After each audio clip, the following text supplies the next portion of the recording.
Hello friends, कैसे हो सब। This is Surabhi. Welcome to Study Hacks. आज के जो इंपॉर्टेंट करंट अफेयर्स हैं UPSC, SSC, PSC, NDA, EPFO, banking के लिए बेनिफिशियल है। आइए आज का इंपॉर्टेंट डे देख लेते हैं। वर्ल्ड इंटेलेक्चुअल प्रॉपर्टी डे, जो सेलिब्रेट किया जाता है हर साल 26 अप्रैल को। वर्ल्ड इंटेलेक्चुअल प्रॉपर्टी यानी कि आईपी, आईपी यानी इंटेलेक्चुअल प्रॉपर्टी राइट्स। ये क्या होता है, यहाँ पे आपको समझाती हूँ। एक होती है फिजिकल प्रॉपर्टी, ठीक है, एक रहती है फिजिकल प्रॉपर्टी और एक रहती है intellectual property. Clear. Physical property में क्या आएगा, जैसे ज़मीन, जायदाद, घर, ठीक है, ऑर्नामेंट्स यानी कि ज्वेलरी एक्सेट्रा, ये सब आ जाएंगी फिजिकल प्रॉपर्टी में। इंटेलेक्चुअल प्रॉपर्टी की अगर बात करें, इसमें रहते हैं किसी के आइडियाज़, डिज़ाइन या न्यू इनोवेशन, या फिर किसी द्वारा लिखा गया कोई मैन्युस्क्रिप्ट, ठीक है, या उसका कोई यूज़फुल एप्लीकेशन हो। ये रहती है फिजिकल और इंटेलेक्चुअल प्रॉपर्टीज़। जो इंटेलेक्चुअल प्रॉपर्टी को प्रोटेक्ट करके रखना पड़ता है कि कोई उसका गलत यूज़ ना कर पाए। इस प्रॉपर्टी को जो प्रोटेक्ट करने के लिए जो राइट बनाए गए हैं उसको कहते हैं इंटेलेक्चुअल प्रॉपर्टी राइट। उसी से ही related world intellectual property day celebrate किया जा रहा है कि इंटेलेक्चुअल प्रॉपर्टी राइट का क्या रोल है, इसको कैसे, इनोवेशन को कैसे इनकरेज करना है, कोई क्रिएटिविटी उसको कैसे इनकरेज करना है, ठीक है, यही चीज़ें रहती हैं। थीम जो है इस साल का वो है IP and SMEs taking your ideas to market, ताकि हम मार्केट तक अपने आइडियाज़ को पहुंचाएं, न्यू न्यू इनोवेशंस लेके आएँ। इसका बेसिकली क्या है, एम है। नेक्स्ट है इंडो पैसिफिक।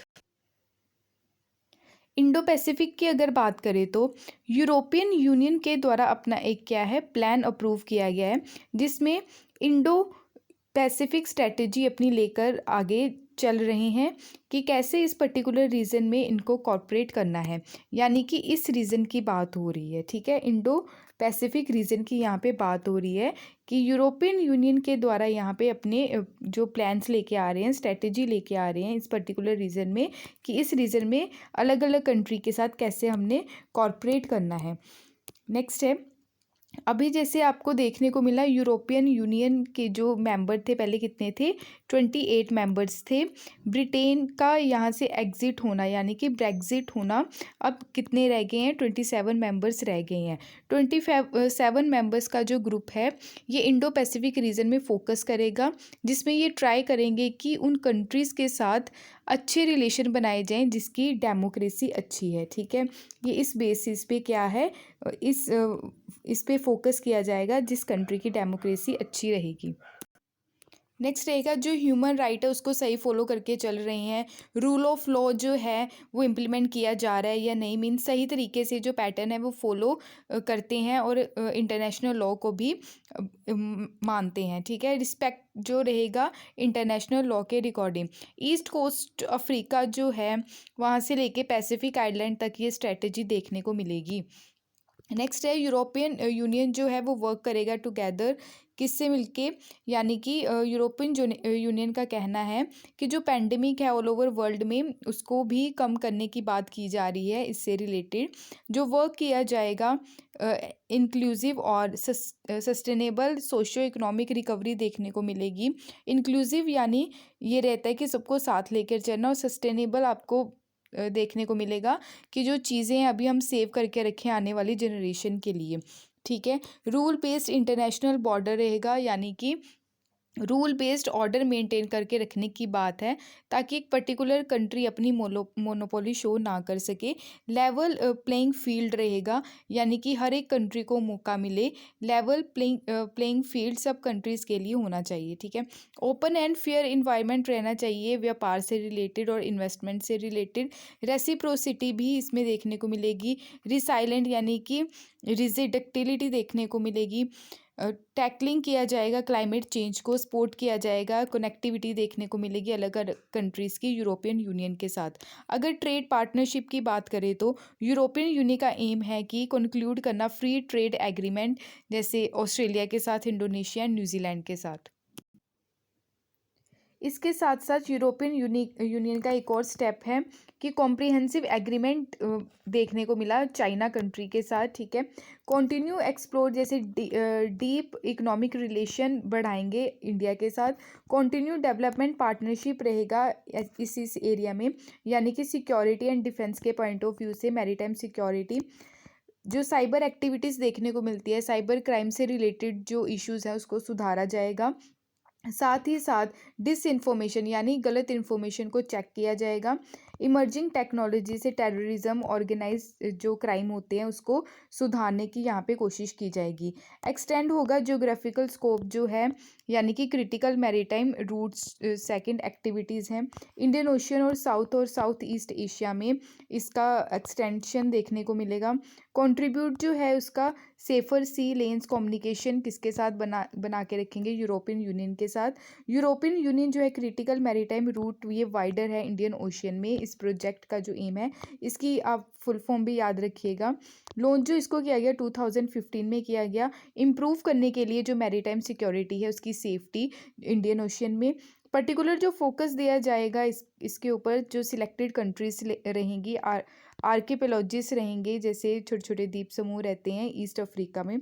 सपोर्ट किया जाएगा उन कंट्रीज़ को और एनहेंस किया जाएगा मैरीटाइम सिचुएशनल अवेयरनेस को फैलाया जाएगा। नेक्स्ट है रिस्पोंड प्रोग्राम। रिस्पोंड प्रोग्राम क्या है, इसरो के द्वारा। अभी इसरो जो है हमारी क्या है, स्पेस एजेंसी है नेशनल लेवल पे, जैसे नासा जो है हमारी क्या है इंटरनेशनल लेवल पे स्पेस एजेंसी है किसकी, यूएसए की, ठीक है ना। इसरो के द्वारा जो बोला गया है कि जो स्पेस टेक्नोलॉजी सेल है जो आईआईटी दिल्ली, उसको सपोर्ट करने की बात की जा रही है इसरो के द्वारा। 8 ज्वाइंट प्रोजेक्ट है इसके साथ में, क्लियर है इतना। नेक्स्ट है इसरो ने एक्सटेंड किया है इसको इसका सपोर्ट करने के लिए रिस्पोर्ट प्रोग्राम के अंडर जो प्रोजेक्ट्स हैं। इसरो ने स्टार्ट किया रिस्पोंड प्रोग्राम 1970s का। ऑब्जेक्टिव क्या है कि इनकरेज करना एकेडमिया, यानी कि आईआईटीज़ हैं जैसे यूनिवर्सिटीज़ हैं, वहाँ पे साइंस बेस्ड जो चीज़ें हैं उसको प्रमोट करना, पार्टिसिपेट करना, कंट्रीब्यूट करना जो स्पेस रिलेटेड रिसर्च एक्टिविटीज़ हैं यूनिवर्सिटी आईआईटीज़ में। आप एक क्वेश्चन बताइए, टोटल आईआईटीज़ कितनी है हमारी कंट्री में, प्लीज़ कमेंट बॉक्स में शेयर कीजिएगा। इसरो जो है वो प्रोवाइड करवाएगा फाइनेंशियल जो सपोर्ट है related to research development activities, space science से रिलेटेड, स्पेस टेक्नोलॉजी से रिलेटेड, स्पेस एप्लीकेशन से related to academic institution in India. Next है, ये इसरो का क्या है, फ्लैगशिप प्रोग्राम है। ये प्रमोट करेगा एक्सटर्नल रिसर्च इमर्जिंग जो एरियाज़ हैं रिलेटेड टू स्पेस एकेडमिया में। इसमें देखने को मिलेगा जो एकेडमिक बेस इसमें एनहेंस किया जाएगा, एकेडमिक बेस में यानी कि यूनिवर्सिटी आईआईटीज़ में जनरेट किया जाएगा ह्यूमन रिसोर्सेज को, यानी कि ह्यूमन रिसोर्स हम डेवलप कर पाएंगे, इससे इसके चलते इंफ्रास्ट्रक्चर अच्छा कर पाएंगे। एकेडमिक इंस्टीट्यूशन जो है ये सपोर्ट करेगा स्पेस प्रोग्राम को। इंडिया का जो फर्स्ट लॉन्च देखने को मिला था स्पेस फ्लाइट मिशन यानी कि गगनयान, अभी देखने को मिलेगा 2022 में, इसके अंडर ही ये चीज़ें आएंगी। इंडियन एस्ट्रोनॉट जो है वो टाइम करेंगे, कंडक्ट करेंगे, स्पेस एक्सपेरिमेंट किया जाएगा इसमें। एम्बिशियस मिशन जो है वो हेल्प करेंगे कंट्री को प्रिपेयर करने के लिए फ्यूचर डीप स्पेस मिशन को लेके।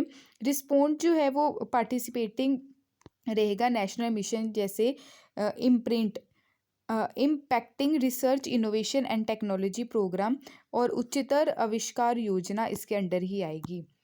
नेक्स्ट है national startup advisory council. Ministry of commerce and industry जो मिनिस्टर हैं पीयूष गोयल के द्वारा फर्स्ट मीटिंग को चेयर किया गया। नेशनल स्टार्टअप एडवाइजरी काउंसिल की मीटिंग जो देखने को मिली। डिपार्टमेंट जो है वो प्रमोट करेगा industry and internal trade. Constitute जो किया गया नेशनल स्टार्टअप एडवाइजरी काउंसिल को। नेशनल स्टार्टअप एडवाइजरी जो काउंसिल है वो बिल्डअप करेगी स्ट्रॉन्ग इकोसिस्टम को, ताकि इनोवेशन और स्टार्टअप्स जो हैं उनको सपोर्ट किया जा सके। सस्टेनेबल इकोनॉमिक ग्रोथ जो है वो जनरेट करेगी, लार्ज स्केल एम्प्लॉयमेंट अपॉर्चुनिटीज़ यहाँ पे प्रोवाइड की जाएगी।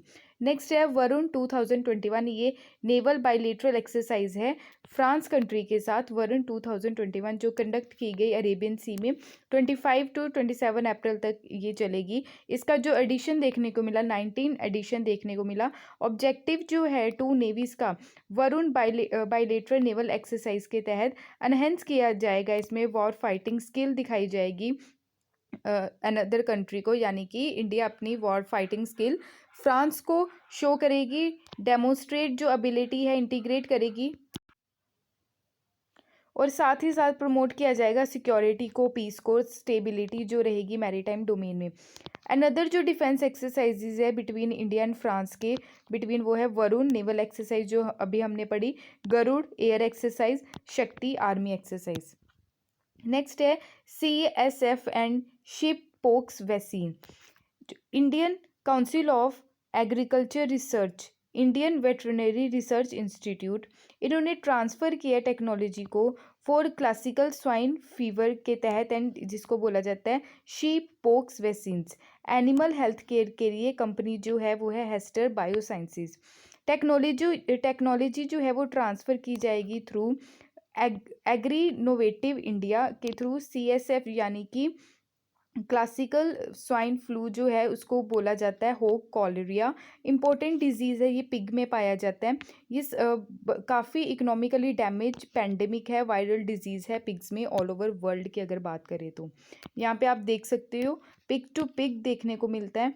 अगर कोई ह्यूमन बीइंग है वो इन्फेक्टेड पिग के पास चला जाए तब भी ह्यूमन की बॉडी के अंदर ये डिजीज़ देखने को मिलेगा। अगर कोई हेल्दी पिग है, अगर इन्फेक्टेड ह्यूमन अगर वो पिग के पास जाएगा तब ये जो डिजीज़ है ये पिग में ट्रांसफ़र हो जाएगा। ठीक है, ऐसी बीमारी आपको ये देखने को मिलती है। ये कॉज है, ये वायरस जो है जेनिस पेस्टी वायरस है, ये कौन सी फैमिली से बिलोंग करता है, ये फ्लेविविरिडाई। ठीक है, क्लोजली रिलेटेड है वायरस जो है कॉज बोवाइन वायरल डायरिया जो कैटल्स में देखने को मिलता है। बॉर्डर डिजीज़ है, ये शीप में ज़्यादा देखने को मिलेगा। अगर इंडिया की बात करें तो इंडिया के द्वारा काफ़ी मेजर लिए गए हैं इसको कंट्रोल करने के लिए बाय लेपिनाइज्ड CSF वैक्सीन, ये यूके के साथ मिलके हमने डेवलप की, जो प्रोड्यूस की गई killing large number of rabbits. अगर शिप पोक्स की बात करें तो ये सीवियर वायरल डिजीज़ है, शीप में पाया जाता है, और ये वायरस जो क्लोजली रिलेटेड है गॉट से, यानी कि कैप्री पोक्स वायरसेस इसको बोला जाता है। वायरस रिलेटेड है ये लंपी। अगर शीप पोक्स की अगर बात करें तो ये रिलेटेड है वायरस लंपी स्किन डिजीज़ से। काफ़ी पार्ट्स में ये ऑल ओवर वर्ल्ड में पाया जाता है, यानी कि साउथ ईस्टर्न यूरोप, अफ्रीका और एशिया में भी। नेक्स्ट है रंजन मिश्रा, हाल ही में इनकी डेथ हुई है। ये एक हिंदुस्तानी म्यूज़िक जो है उससे बिलोंग करते थे, क्लासिकल सिंगर थे ये रंजन मिश्रा, जिनकी हाल ही में डेथ हुई है। बिलोंग करते ही बनारस घराना से पंडित रंजन मिश्रा, और साथ में ही इनके जो ब्रदर हैं साजन मिश्रा जो हैं, ये साथ में मिलके परफॉर्म करते थे। बोथ इंडियन और ग्लोबल ऑडियंस भी काफ़ी डिकेड से देखने को मिली यहाँ पे। ऑनर जो इनको साथ ही साथ ऑनर दिया गया है, पद्म भूषण अवार्ड से सम्मानित किया जा चुका है। संगीत नाटक अकेडमी द्वारा भी अवार्ड मिल चुका है इनको। गंधर्व नेशनल अवार्ड से भी सम्मानित किया जा चुका है इनको रिलेटेड टू म्यूज़िक। ये थे आज के important current affairs. I hope आपको आपके सारे डाउट्स क्लियर हुए होंगे। PDF के लिए आप टेलीग्राम को ज्वाइन कर सकते हैं, लिंक आपको डिस्क्रिप्शन बॉक्स में मिल जाएगा। और हाँ, एक और बात, अगर आपको क्विज़ चाहिए रिलेटेड टू वीडियो तो आप प्लीज़ कमेंट बॉक्स में बताइए, ठीक है। उसके बाद ही मैं क्विज़ यहाँ पे, बिकॉज क्विज़ डालने का तब भी फ़ायदा है अगर आप उसके आंसर्स दोगे। अगर मैं क्विज़ डाल दूँ आंसर्स नहीं दोगे आप, फिर कोई फ़ायदा ही नहीं है, ठीक है। आप कमेंट बॉक्स में बता दीजिएगा, अगर आपको क्विज़ चाहिए तो मैं इंक्लूड कर दूँगी, अदरवाइज़ नहीं। क्लियर? देखने के लिए शुक्रिया। जय हिंद।